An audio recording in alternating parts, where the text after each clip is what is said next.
ॐ रजोजुषे जन्मनि सत्त्ववृत्तये स्थितौ प्रजानां प्रलये तमस्पृशे अजाय सर्गी स्थितिनाशहेतवे त्रयीमयाय त्रिगुणात्मने नमः।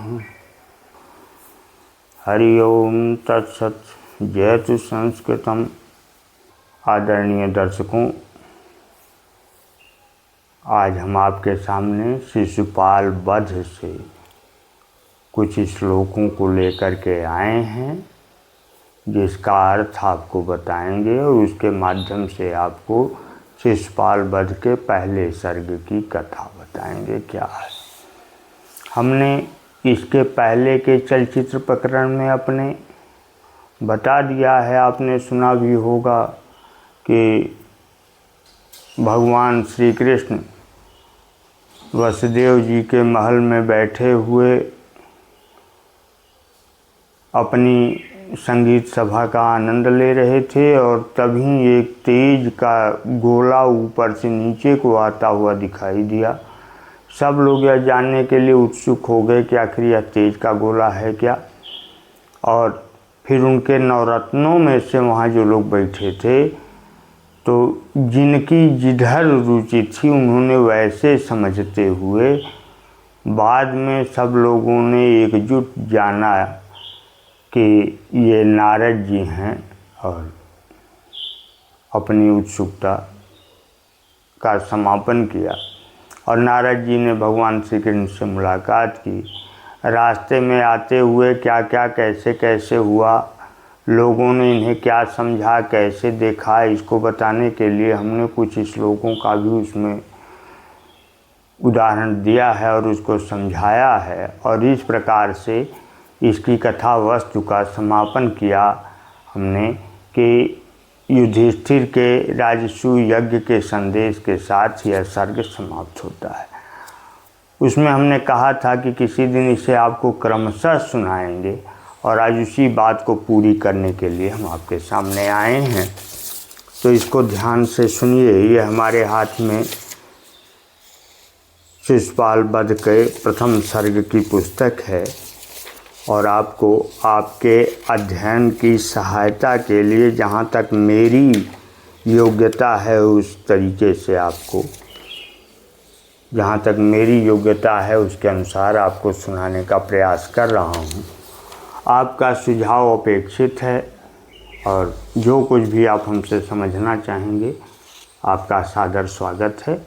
और आपकी ऐसी जिज्ञासा का आमंत्रण भी मैं आपको देता हूँ, आमंत्रित करता हूँ आपको। ऐसी कोई भी जिज्ञासा हो तो जहाँ तक मैं जानता हूँ अपने योग्यता अनुरूप उसका समाधान करूँगा। आगे श्लोकों का वर्णन सुनिए और आनंद लीजिए। धन्यवाद। पहले श्लोक में उन्होंने कहा कि श्रियः पतिः श्रीमती शासितुं जगत् जगन्निवासो वसुदेव सद्मनि। वसुदेव सद्मनि माने वसुदेव के महल में बैठे हुए श्रियः पति जो लक्ष्मी के पति थे, यानी भगवान श्री विष्णु जो कृष्ण के अवतार में आए हुए थे। वसन्ददर्शावतरन्तमम्बराद्हिरण्यगर्भाङ्गभुवं मुनिं हरेः।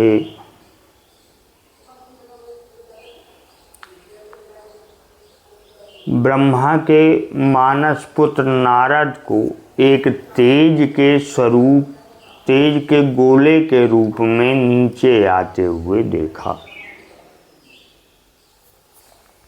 यद्यपि हिरण्यगर्भांग का दो अर्थ लोग करते हैं। हिरण्यगर्भांग यानी तेज का एक गोला, तेज से निकला हुआ, और इधर हिरण्यगर्भांग माने ब्रह्मा से भी निकला हुआ, यानी ब्रह्मा के। तो नारद जी ब्रह्मा के मानस पुत्र थे, इसलिए दोनों अर्थ यहाँ इसके बनाए जाते हैं।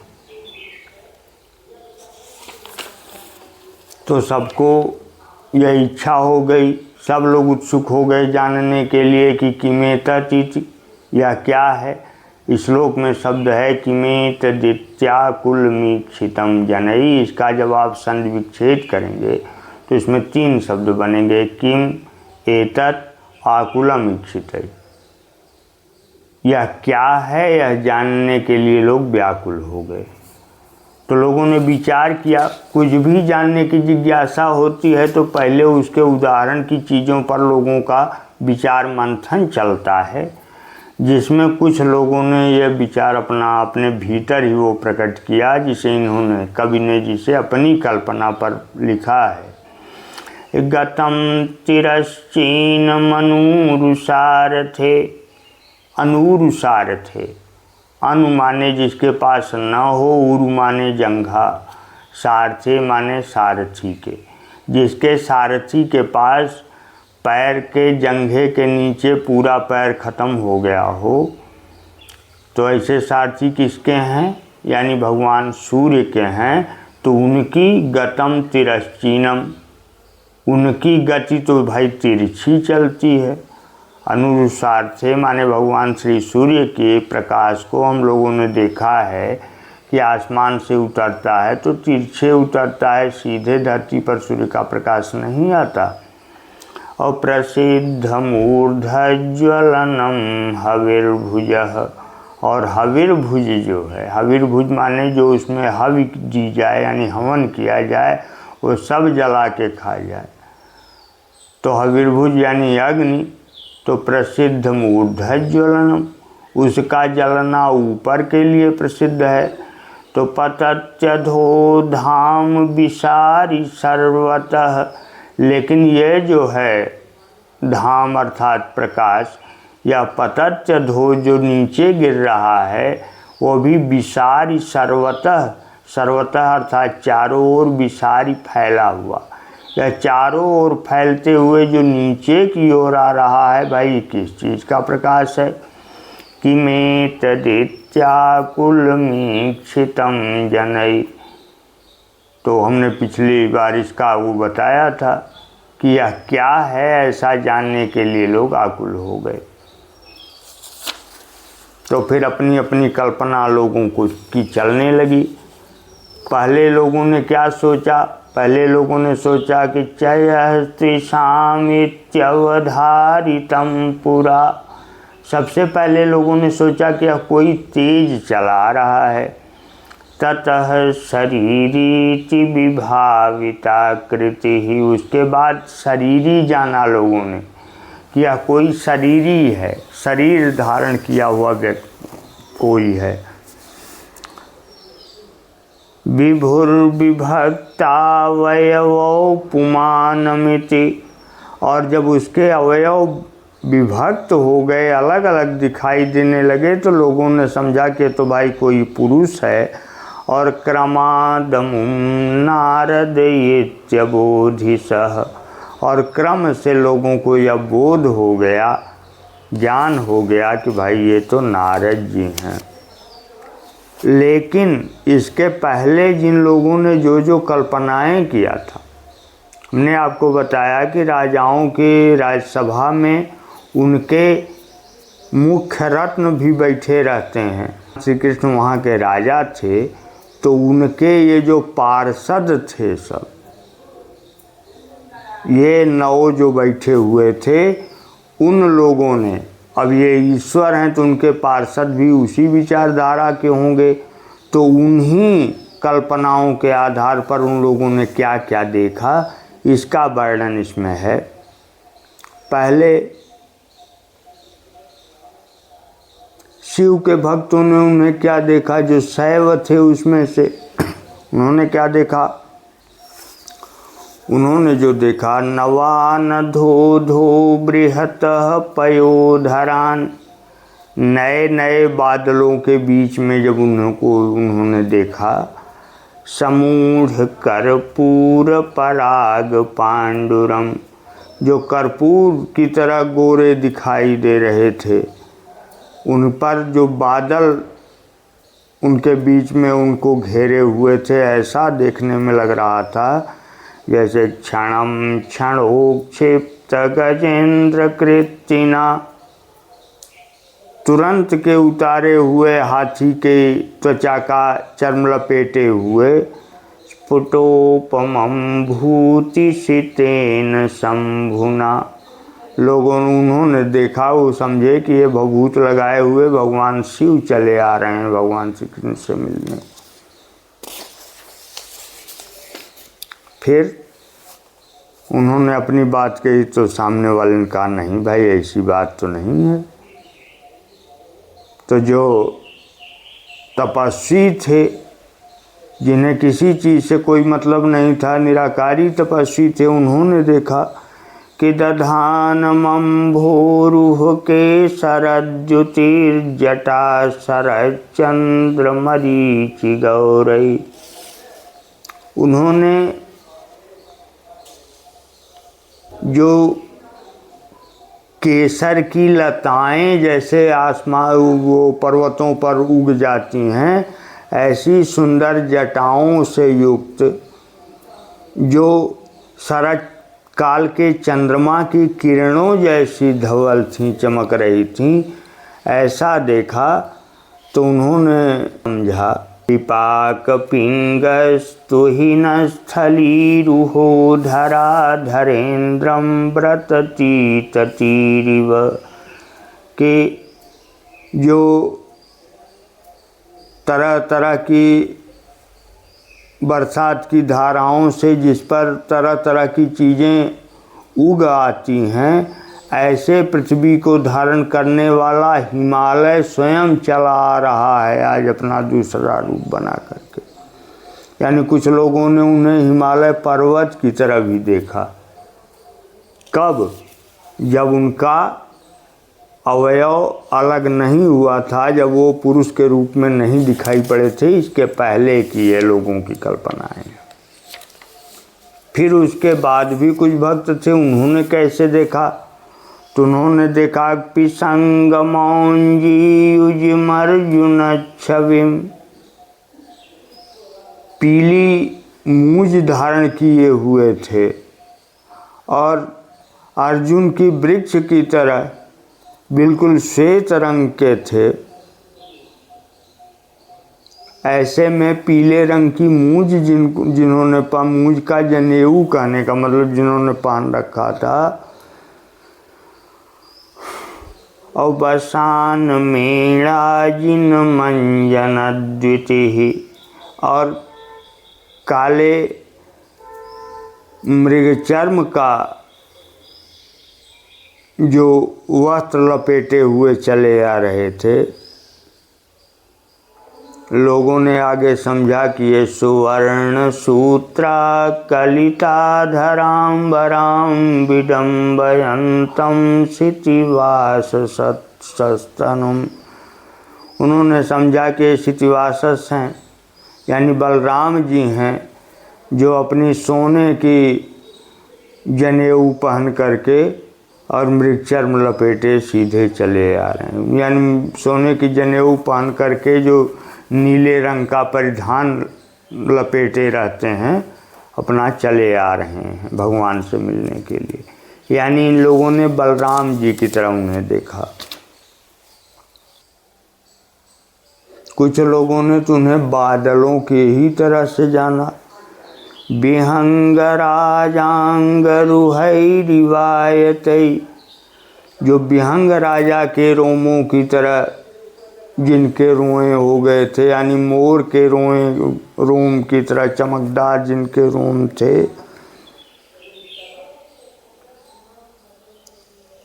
हिरण्मयो वीरुहवल्लितंतुभिः, और जो स्वर्णमय भूमि में उत्पन्न लताओं के सूत्रों से अपने को आच्छादित किए हुए थे। कृतोपवीतम हिम शुभ्रमुच्चकै, उनके बीच से जब वो यज्ञोपवीत उनका यानी जनेऊ मूंज वाला दिखाई देता था, तो लगता था जैसे घनम घनान्ते तड़िता गणैरिव, मेघों के बीच में से बिजली चमकती हुई चली आ रही है, यानी बिजली चमक रही है। फिर आगे लोगों ने कहा कि भाई ये बात तो नहीं है, कुछ लोगों ने इस तरह की भी कल्पना बनाया कि निसर्ग चित्रोज्ज्वल सूक्ष्म पक्ष्मणा, जो स्वभाव से ही सूक्ष्म और उज्ज्वल रूप था जिनका, ऐसे रोम वाले लसद विसच्छेद सितांग संगिना, और कमल तंतु के खंड के समान शुभ्र श्रृंग से जुड़े हुए, यानी शुभ्र श्रृंग से युक्त,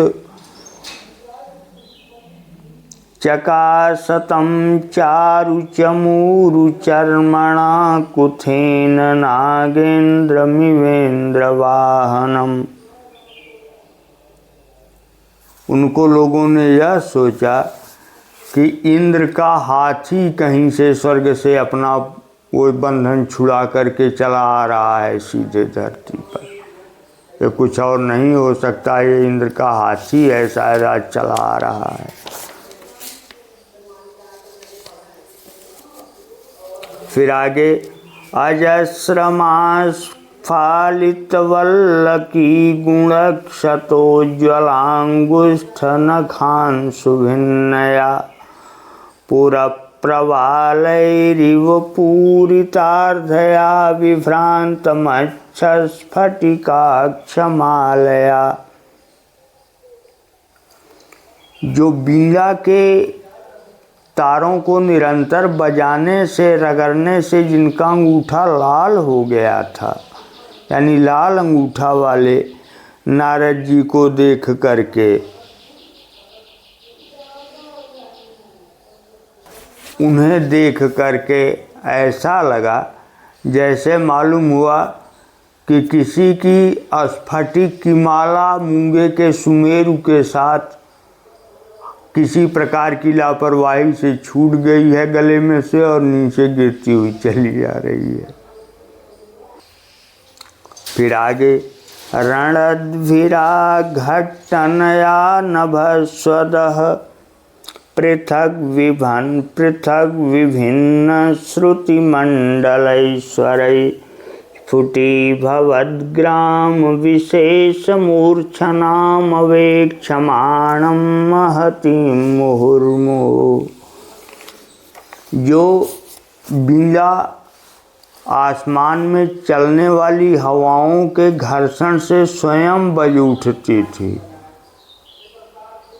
ऐसी बीड़ा को लेकर के जो तरह तरह के स्वर उसमें से अपने आप निकल रहे थे, ऐसी बीड़ा को अपने हाथ में धारण करते हुए इधर उधर देखते हुए प्राकृतिक सौंदर्य का आनंद लेते हुए श्रीमान नारद ने क्या किया, उनके मन में आया कि भाई ये तो मेरे पीछे जो देवता लोग आ रहे हैं मुझे पहुंचाने के लिए, अब इनको लौटा देना चाहिए। अब तो हम नज़दीक पहुंच गए। तो उन्होंने उस बीड़ा को इधर उधर देखते हुए और अपने आप बजती हुई बीड़ा को लिए हुए, यानी जो बिना परिश्रम के बज रही थी, उस बीड़ा को लिए हुए और इधर उधर देखते हुए एक जगह खड़े हो गए। और फिर उन्होंने किया क्या कि निवर्त्य सोनु ब्रजतः कृतानति, निवर्त्य लौटा दिया उन्होंने, यानी लौटा कर, सो माने सह उन नारद जी ने, अनुव्रजतः जो उनके पीछे पीछे चल रहे थे, कृतानति जिन्होंने प्रणाम भी कर लिया था, अतीन्द्रिय ज्ञान निधिर्नभः सदः, ऐसे अतीन्द्रिय ज्ञान निधि यानी जिन्हें इंद्रियों से नहीं जाना जा सकता, ना आँख से देखा जा सकता है, ना हाथ से छुआ जा सकता है, तो ऐसे देवताओं को नभः सदः, जो नभ के सदस्य हैं, यानी आसमान में रहने वाले सदस्य लोग अर्थात देवता, समासदत् सादित दैत्य संपदः, उस सुंदर स्थान पर जो देवों को दैत्यों द्वारा उनकी संपत्ति लौटा करके प्राप्त हुआ था। पदम महेंद्रालय चारु चक्रिणः, उस इंद्र के भवन के सदृश सुंदर स्थान पर महाराज नारद आ पहुँचे। तो आए तो फिर हुआ क्या? पतत पतंग प्रतिमस्तपोनिधि, उगते हुए सूर्य की प्रतिमा लिए हुए, यानी उगते हुए सूर्य की तरह लगते हुए उस तपोनिधि अर्थात जिनके तप ही जिनका खजाना है, ऐसे नारद जी को पुरोश्चयावन्न भुवि व्यलीयत, उस धरती के लोगों ने जमीन पर उतरते हुए जब तक नहीं देखा, यानी उनके देखने भर के पहले ही गिरे स्तरित्वा निवतावदुच्चकै, तब तक तो पहाड़ की तरह ऊंचे सिंहासन से उठकर जवेन पीठादुदितस्तदच्युतः, उस आसन से स्वयं अच्युत उठ करके खड़े हो गए, यानी भगवान श्री कृष्ण उठे और खड़े हो गए। अर्थात नारद जी जमीन पर आ पहुँचे, ऐसा जब तक लोग देखते उसके पहले ही भगवान श्री कृष्ण उस पहाड़ की तरह ऊंचा आसन से उठ करके अपने खड़े हो गए उनके स्वागत में। तब फिर अथ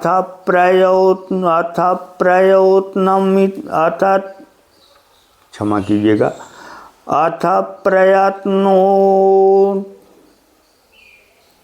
किताब में कुछ वैसा हो गया है, फिर से इसको सुन लीजिए।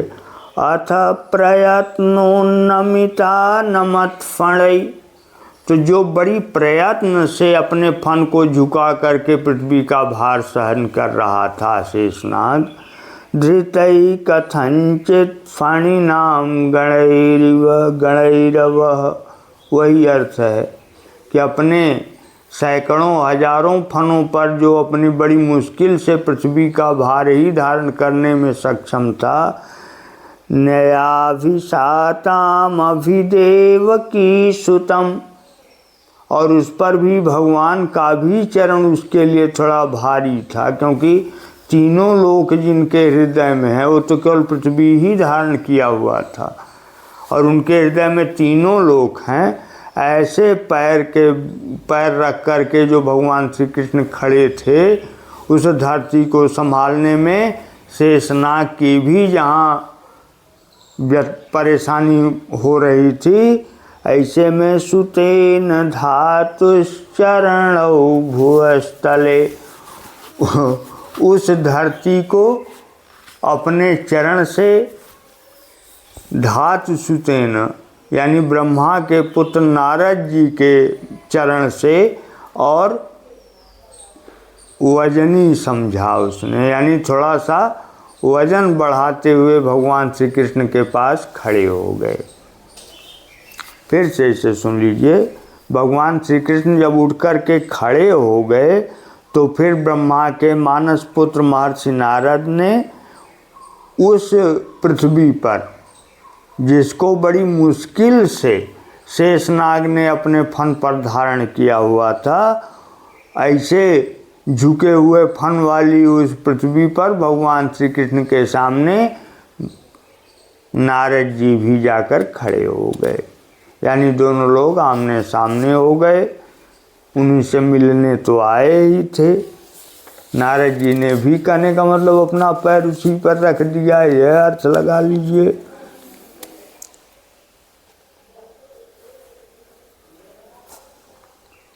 फिर तब औपचारिकता निभाया भगवान ने, कह रहे हैं तमर्घ्यमर्घ्यादि कयादि पुरुष, तो फिर उस ऋषि का उन्होंने पाद्य और अर्घ्य दोनों से पूजन किया। पैर धोने के लिए जो जल दिया जाता है उसे पाद्य कहते हैं, और आने पर स्वागतार्थ जो गिराया जाता है उसे अर्घ्य कहते हैं। देहात में इसी को धार के नाम से जाना जाता है। कोई भी कहीं जाता है, आजकल तो केवल महिलाओं में ऐसा प्रचलन है, इसलिए हम आप लोगों को समझने के लिए बता दे रहे हैं। लेकिन यह बहुत पहले से परिपाटी थी। किसी के आने पर स्वागत में उसके थोड़ा जल गिराया जाता था, इसके बाद उन्हें पैर धोने के लिए भी पानी दिया जाता था।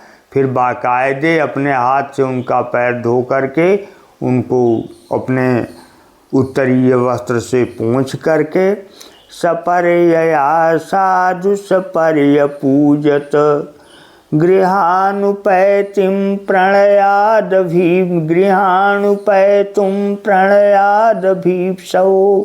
भवन्ति ना पुण्यकृता मनीषिणः। तो ऐसा भगवान श्री कृष्ण को करना पड़ा, क्योंकि ऐसे व्यक्ति जो पुण्यवान हैं, जिन्हें कहीं भी पहुंचने के लिए कोई स्वार्थ नहीं होता, ऐसे लोगों की सब ऐसी ही इज्जत किया करते हैं, ऐसी ही प्रतिष्ठा उनको देते हैं। वही भगवान श्री कृष्ण ने भी नारद जी के साथ किया। फिर जवाब में नारद जी ने क्या किया? नहीं, अभी तो केवल उनके वो हुई, पैर धोए, पैर धो करके उसे अपने उत्तरीय वस्त्र से, यानी गमछा जिसको कहते हैं, उससे उनके पैर को पोंछा उन्होंने। और फिर नयावते ताउदपद्यदुस्थितौ जनस्तु सारांजन पर्वताइव। जब तक लोग एक दूसरे को देख पाते, जो तुषारांजन के पर्वत की तरह खड़े थे। भगवान श्री कृष्ण काले थे, इसलिए वो अंजन के पर्वत की तरह थे, और नारद जी गोरे थे, इसलिए वो बर्फ़ के पहाड़ की तरह थे। तो इन दोनों पहाड़ों को जब तक एक दूसरे के सामने खड़े हुए लोग देखते, तब तक स्वहस्तदत्ते मुनिमासने मुनि चिरंतनस्तावदभिन्यविशत। तब तक भगवान श्री कृष्ण ने नारद जी का हाथ पकड़ा और बड़े प्रेम से ले जा करके अपने ही आसन पर बैठा दिए। महानीलशिलारुचः पुरो निषेदिवान् कंसकृशः सविष्टरे श्रितोदयाद्रेरभिसायमुच्चकैरचूरुचन्द्रमसोभिरामताम्।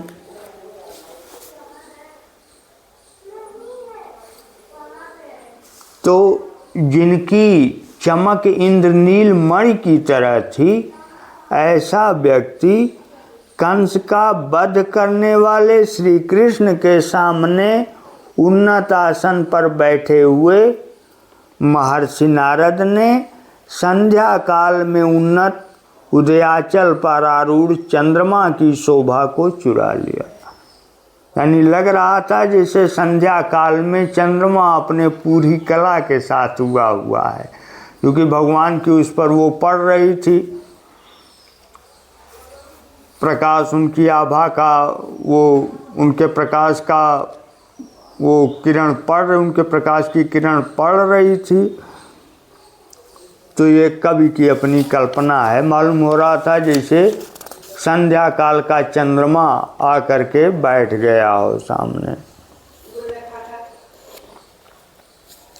विधाय तस्यापचितिं प्रसेदुषः प्रकाममप्रियतयज्वनां प्रियः ग्रहीतुमार्यान् परिचर्यया मुहुर्महानुभावा हि नितान्तमर्थिनः।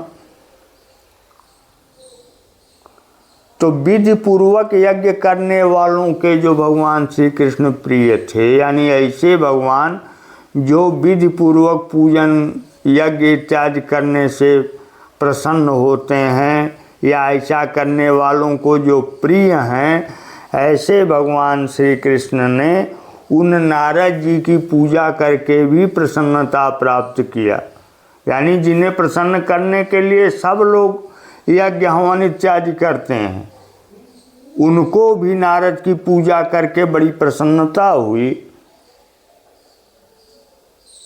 क्योंकि सम्माननीय लोगों की सेवा करने में ही अपना बड़प्पन मानते हैं और उन्हें इसमें आनंद आता है। कहा भी गया है, अविवादनशीलस्य तथा वृद्धोपसेविनः चत्वारम तस्य वर्धन्ते आयुर्विद्या यशो बलम। रही बात यह भगवान के लिए नहीं है, यह उन लोगों के लिए है जो नहीं जानते कि सेवा का फल क्या होता है। तो अपने से बड़ों की सेवा करने का भी इसमें एक संकेत है। और ये सबसे बड़ा उदाहरण है कि जो दूसरों की सेवा करने पर खुद प्रसन्न होता है, उसके लिए, उसको प्रसन्न करने के लिए संसार में बहुत सी सेवा करते हैं लोग।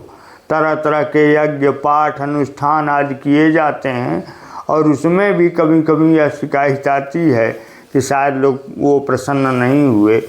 वैसे मैं यहाँ बता दूं कि वो प्रसन्न हमेशा रहते हैं, केवल प्रारब्ध ही सुख और दुख का कारण बनता है। फिलहाल ये प्रसंग के बाहर की बात है।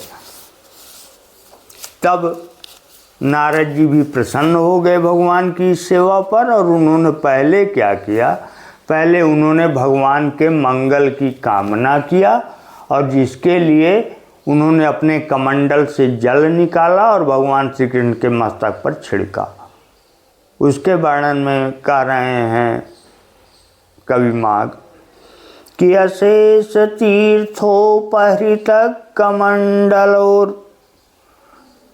अशेष तीर्थ, कोई तीर्थ ऐसा नहीं था जो शेष रह गया हो उस कमंडल के जल में, यानी हर तीर्थ का जल जिस कमंडल में था।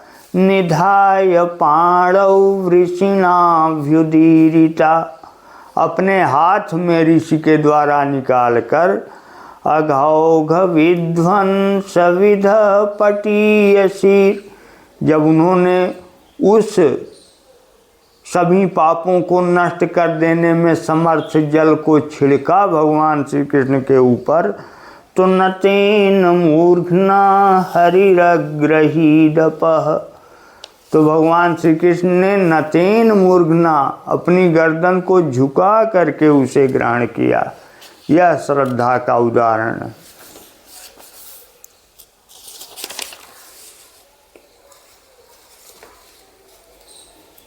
सकांचने यत्र मुनेरनुज्ञया नवाम्बुदस्यामतनुन्यवीक्षत जिगाम जम्बूजनितश्रियः श्रियं सुमेरुशृंगस्य तदा तदासनम। इसके बाद ऐसा बादल जो बिल्कुल नया हो, उसमें जैसे पानी हो, पानी लिए हुए बादल की तरह काले शरीर वाले भगवान श्री कृष्ण भगवान श्री नारद की आज्ञा पा करके अपने पास वाले सिंहासन पर जो सोने का था उस पर बैठे।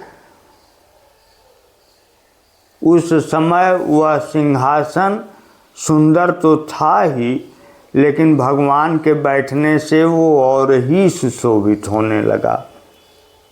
जैसे मालूम होता था कि सुमेरु पर्वत का शिखर ही सिंहासन के रूप में आ गया है।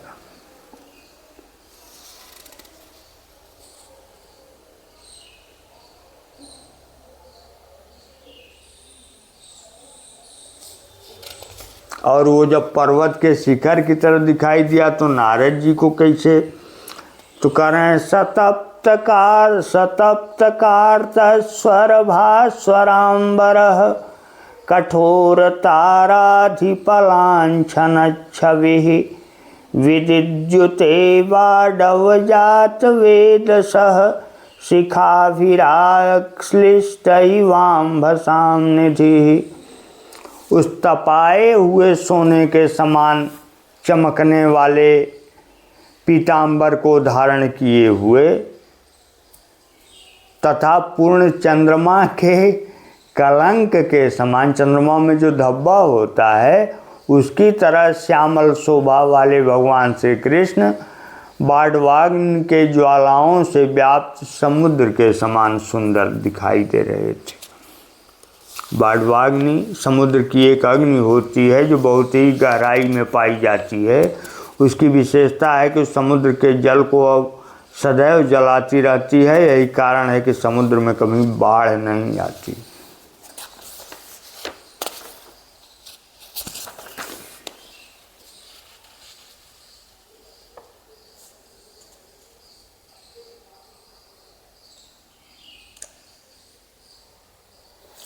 रथांग पाणे पटले न रोचि सामृति ऋषित्ति सह संवलिता विरेजिरे चलत पलाशांतर गोचरास्तरोस्तुषार मूर्तेरिव नक्तमंसवः।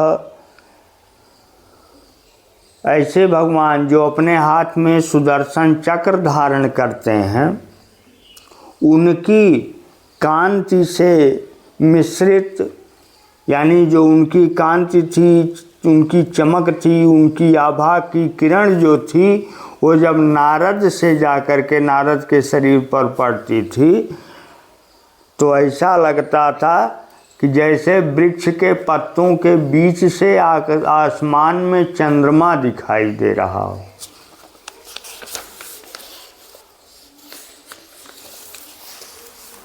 धन्यवाद।